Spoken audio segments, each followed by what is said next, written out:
MB ಪಾಟೀಲ್ರು ಮತ್ತು ಶಿವಾನಂದ ಪಾಟೀಲ್ರು, ಈ ಜಿಲ್ಲೆಯ ಎಲ್ಲ ಶಾಸಕ ಮಿತ್ರರು, ಜಿಲ್ಲೆಯ ಎಲ್ಲ ಶಾಸಕ ಮಿತ್ರರು, ಜನಪ್ರತಿನಿಧಿಗಳು, MLAಗಳು, MLCಗಳು ನನಗೆ ಸನ್ಮಾನವನ್ನ ಮಾಡಿದ್ದಾರೆ.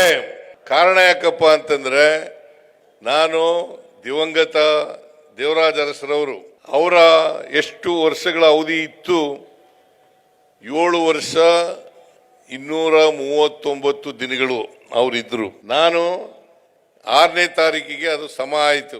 ಈ ವರ್ಷ 2026 ಜನವರಿ 6ನೇ ತಾರೀಕಿಗೆ ಸಮ ಆಯಿತು.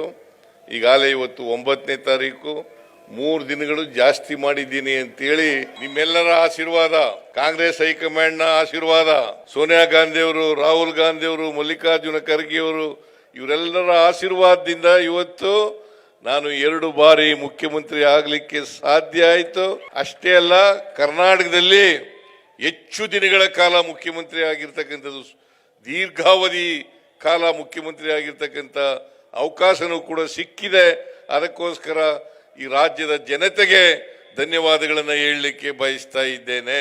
ಇದಕ್ಕೋಸ್ಕರ ಈ ಜಿಲ್ಲೆಯ ಎಲ್ಲ MB ಪಾಟೀಲ್ ಆದಿಯಾಗಿ, ಶಿವಾನಂದ ಪಾಟೀಲ್ ಆದಿಯಾಗಿ, MLAಗಳಾದಿಯಾಗಿ ಎಲ್ಲರೂ ಸೇರಿ ನನ್ನನ್ನು ಗೌರವಿಸಿದ್ದಾರೆ.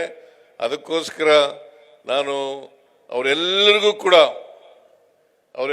ಕೂಡ ಕೃತಜ್ಞತೆಗಳನ್ನು ಸಲ್ಲಿಸಲಿಕ್ಕೆ ಬಯಸ್ತಾ ಇದ್ದೇನೆ ಅಂತಕ್ಕಂಥ ಮಾತುಗಳನ್ನು ಹೇಳಲಿಕ್ಕೆ ಬಯಸ್ತಾ ಇದ್ದೇನೆ.